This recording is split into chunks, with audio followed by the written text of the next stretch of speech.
Welcome to Money Matters. I'm Emily Johnson, Certified Financial Planner and Managing Director of Polaris Capital Advisors. This week I'm going to be joined by Emmy Rooney in just a few minutes from the Community Foundation of the Lowcountry to discuss giving and gifting strategies and also the programs of the Community Foundation of the Lowcountry, which is obviously a very timely subject given the approach to the end of the year. So we look forward to hearing from Emmy in just a few minutes. But before we get to that, I want to talk a little bit about, of course, what's going on market-wise. And really, while we've had a lot of news, it's still just basically a continuation of a lot of the same things. We're awaiting the budget super committee's response, solution, et cetera, which is supposed to appear before November 23rd. Markets are still sort of in flux as a result of that. They're sort of leaking a little information here and there to see how the markets are responding. So that's been pretty interesting, seeing how that's unfolded. Of course, also the continued situation in Europe. We now have new governments in Greece and soon to be in Italy as well. Very exciting, certainly unprecedented, and lots of news, but again, just a continuation of a lot of the same. And we're really not seeing the markets move a whole lot based on that. So, you could read that in a couple of different ways, but by and large, we're seeing that the markets really do have quite a bit of support at their current level, which is a real positive given all the changes that are going on in Europe. The increase in interest rates on European debt, et cetera, this is really a positive. So I think that the market is telling us that they're pretty happy with what they've been seeing as far as company fundamentals, company balance sheets, and company earnings. And it's nice to see that level of support there. So probably we can expect for at least the next several days until we hear from that budget super committee here back in the U.S.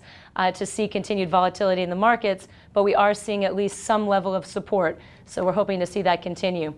That's pretty much it as far as a market recap for today, Tuesday, November the 15th. We'll be joined in just a minute by Emmy Rooney, again of the Community Foundation of the Lowcountry. Look forward to hearing from her and all of the strategies on gifting as we approach the new year. We'll be back in just a minute. Again, I'm Emily Johnson, and this is Money Matters. Hello, this is David Kroll. I'm from Mortgage Network, and this is the Mortgage Minute. My topic today is that we have money. We have money in every price category, in every dollar category, in every type of product. There are no restrictions at this point. It's fascinating. I hear from people all week long about what we can't do. The fact of the matter is that at this point in the mortgage business, we can do virtually everything that we could do 5 years ago. What's absent is enthusiasm, confidence, and an action plan on the part of you, the general public. So the most important thing that you can do, you don't have to get a mortgage, you don't have to buy into my notion that, that the mortgage money is the best that it is in 50 years, which it is. But what you must do is you must call and and have a financial checkup from the last person you dealt with in the mortgage business, or if that was an unpleasant experience, call Mortgage Network. But get in touch with somebody in the mortgage business, have a financial checkup, and see if there is anything that should be done for you in this market. Thank you.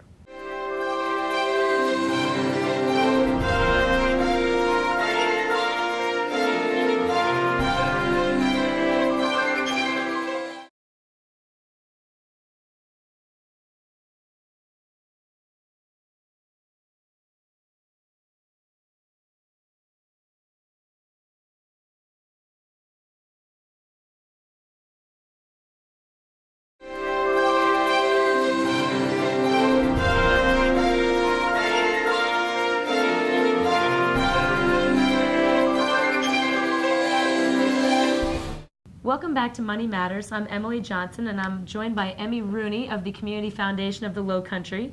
Thank you very much for joining us today. Thank you for having me. Fantastic.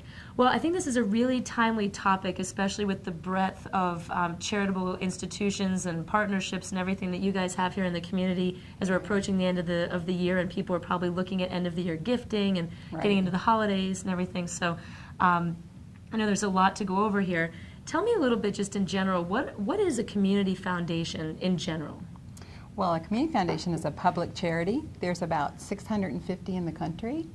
They share many things. They're unique to the geographic area they serve, but they have one thing in common, which is to help build charitable capital to serve and strengthen the communities where they operate. Okay, so to facilitate people, to facilitate donors and gifts. Right. In South Carolina, there's 10 community foundations now serving various counties. That's quite a few when you consider only 650 nationally. That's right. That's a lot. They don't serve all of the counties, but we're fortunate enough to have 3 along the coastline, one down here in the Low Country, one in Charleston, and one up in the Waccamaw area. Okay. And then in the Midlands and upstate.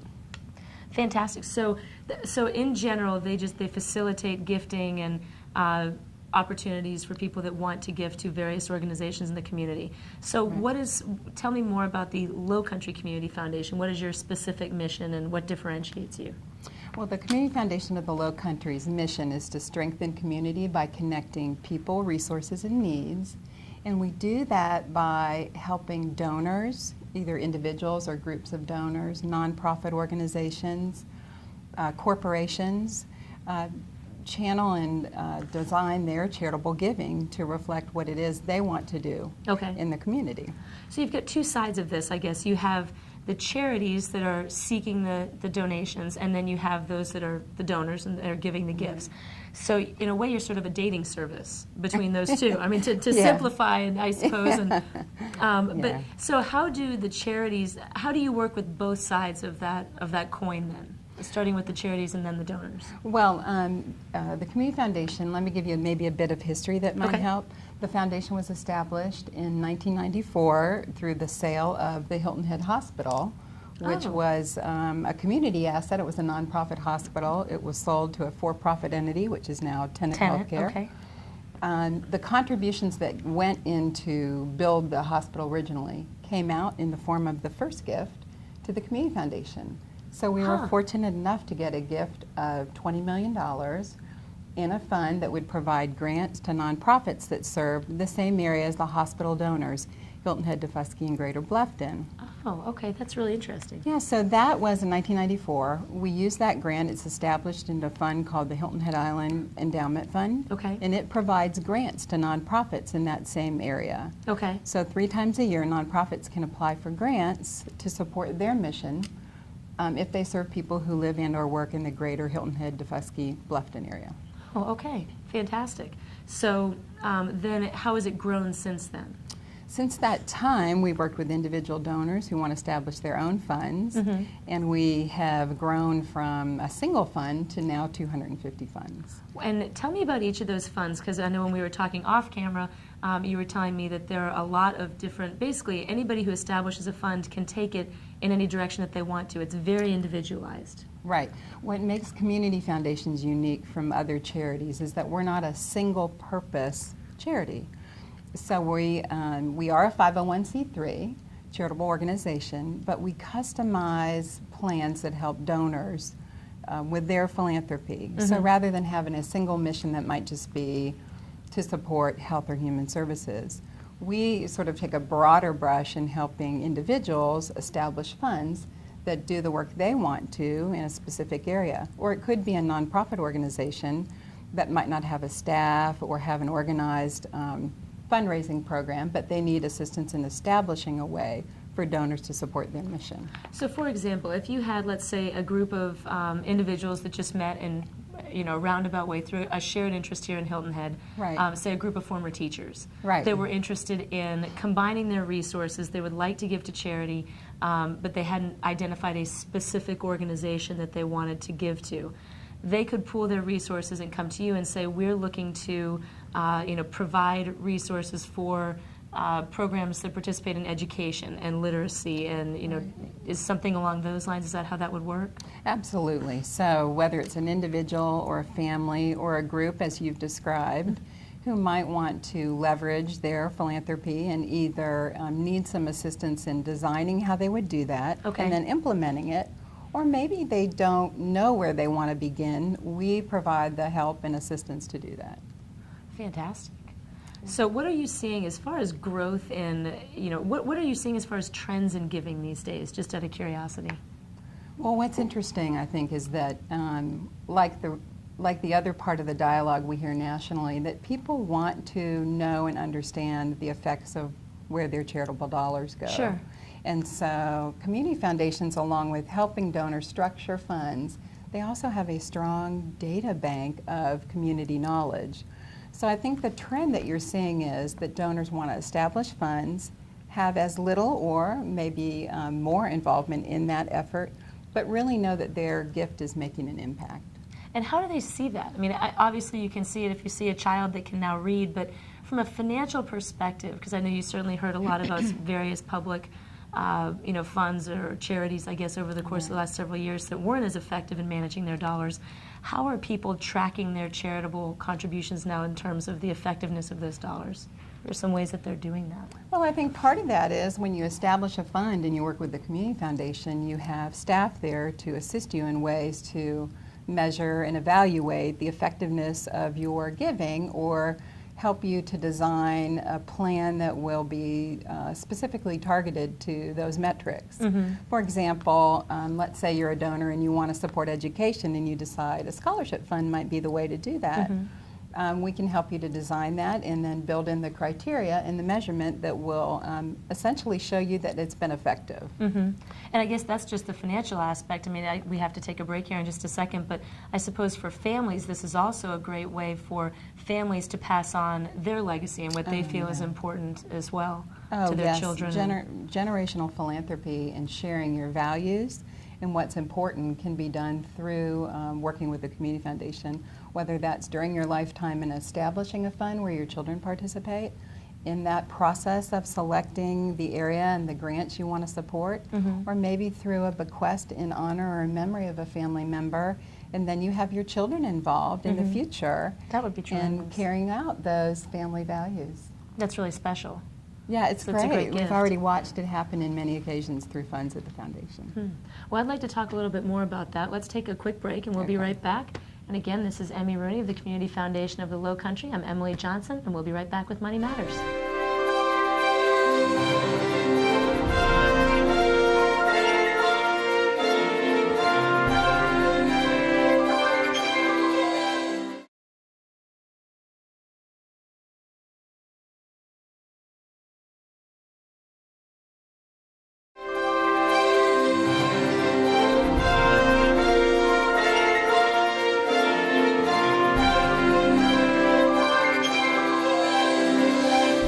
Welcome back to Money Matters. Again, I'm joined by Emmy Rooney of the Community Foundation of the Low Country, and we are talking about gifting opportunities through the Community Foundation. So tell me a little bit, I know we've talked a little bit about legacy, we've talked about some of the different motivations that people have when they come to the Community Foundation.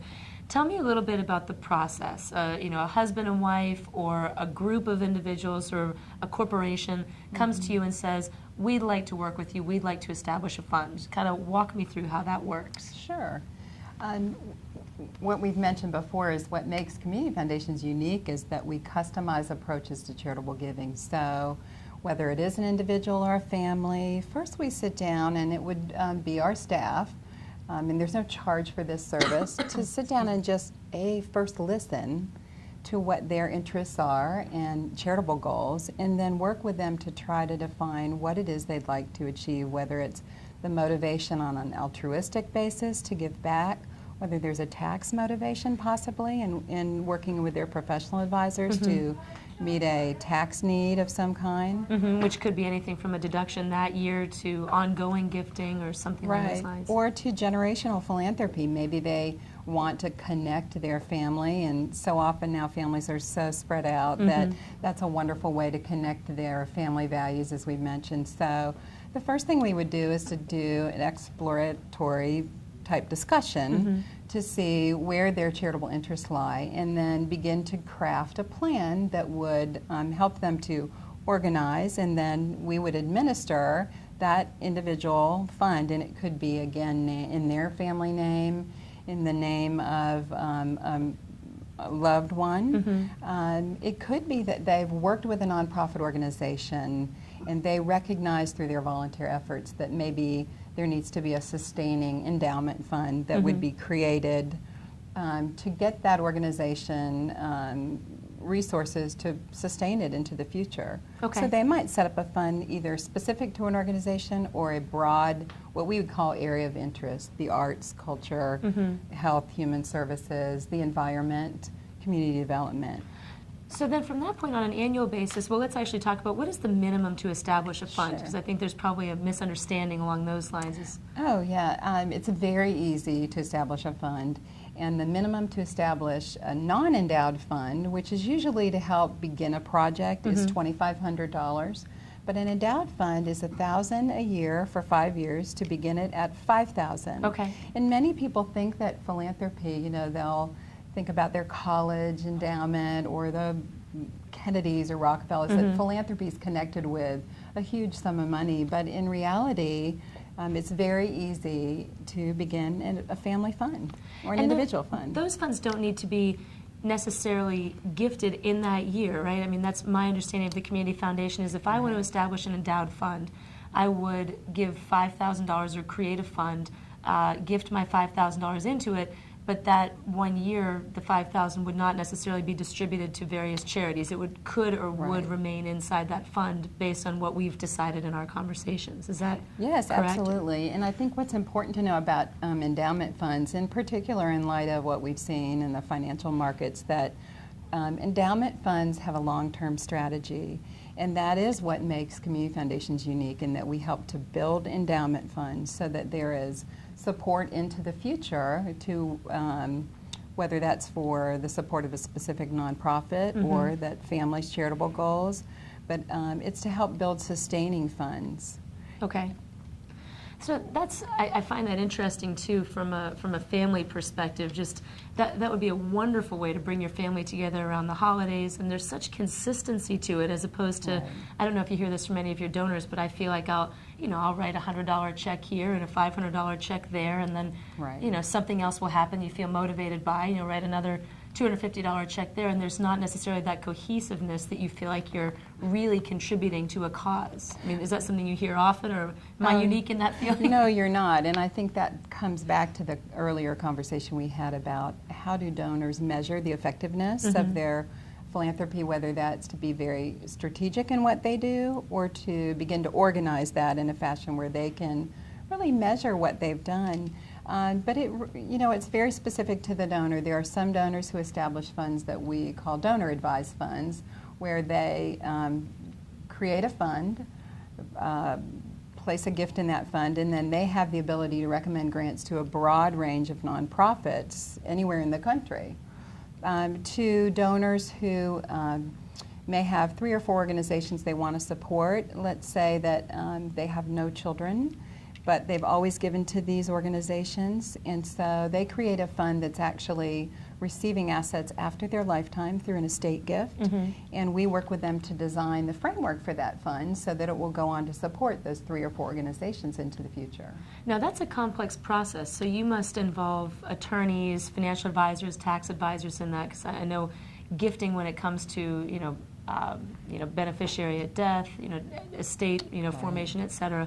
So tell me how that process works and sort of the partners that you work with in that. Sure. I mean, it's critical to the process that individual donors include their professional advisors in a team approach. And so what's wonderful about the foundation is that they can work with us at no charge to fill in that piece that's their charitable giving part of their overall plan. And so we encourage donors who may come to us first to make sure that they are talking with their investment advisors, their financial advisors, their estate planning attorneys, and CPAs. But it's a wealth of resources, not just from that perspective. I mean, it sounds like if somebody comes into your office to discuss their charitable objectives, they'll learn about some aspects of estate planning, aspects of tax planning, financial, planning. And I think it'd be remiss if I didn't actually mention that your website is just full of fantastic resources. Like I was just saying, there's a site there on scholarships, a local area scholarship, with 70 scholarships or something like that. It's fantastic.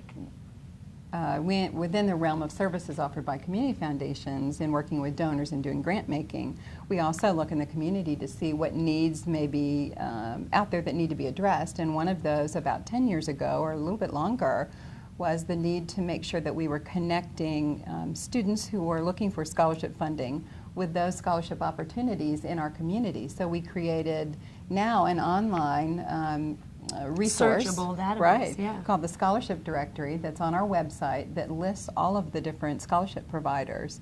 And then we communicate that information to the students and their families so that they can, again, connect with those opportunities that out there. $1,000 scholarship can be a great gift to mom and dad when the student gets it, for sure. And I think that's another example of how we do connect people, resources, and needs.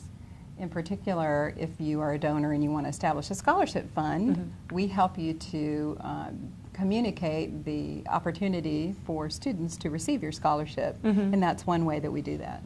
That's fantastic. Well, truly, we could probably continue this conversation for another 15, 30 minutes, so thank you so much, or ongoing, but really appreciate it, and hopefully you'll come back in the new year and we can continue the discussion. Well, thank you very much. Again, Emmy Rooney of the Community Foundation, please give them a call. And I am Emily Johnson. This is Money Matters. We'll be back in just a moment.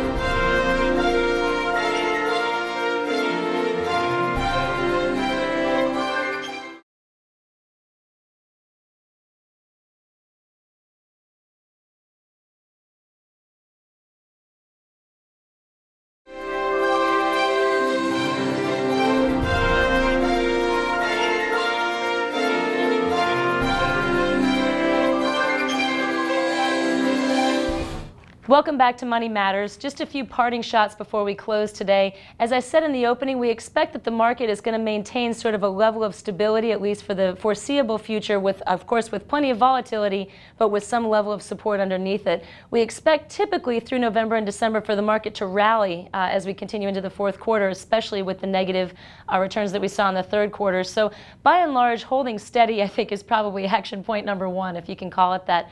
I think that really what's more important right now, number two, is looking at the greater marginal returns that you can get from considering the tax efficiency of your portfolio.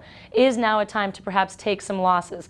Do you have a concentrated position, meaning more than a position that is more than 10% of your portfolio?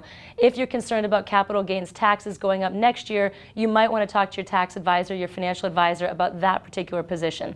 Again, you might want to look at losses. You might want to consider taking some of your gains off the table if you have losses. I just think that the tax benefits and the tax efficiency of your portfolio is probably what's going to get you more marginal returns over the foreseeable future. So that would be action point number two. Talk to your financial advisor and your tax advisor about that before the end of the year. So that's pretty much it for us today on Money Matters. Look forward to seeing you here again next week. Again, please shoot us your ideas. We really, really appreciate all the ideas that we've had to date. Please check out our Facebook page. Look forward to hearing from you there. And until next week, I'm Emily Johnson, and this has been Money Matters.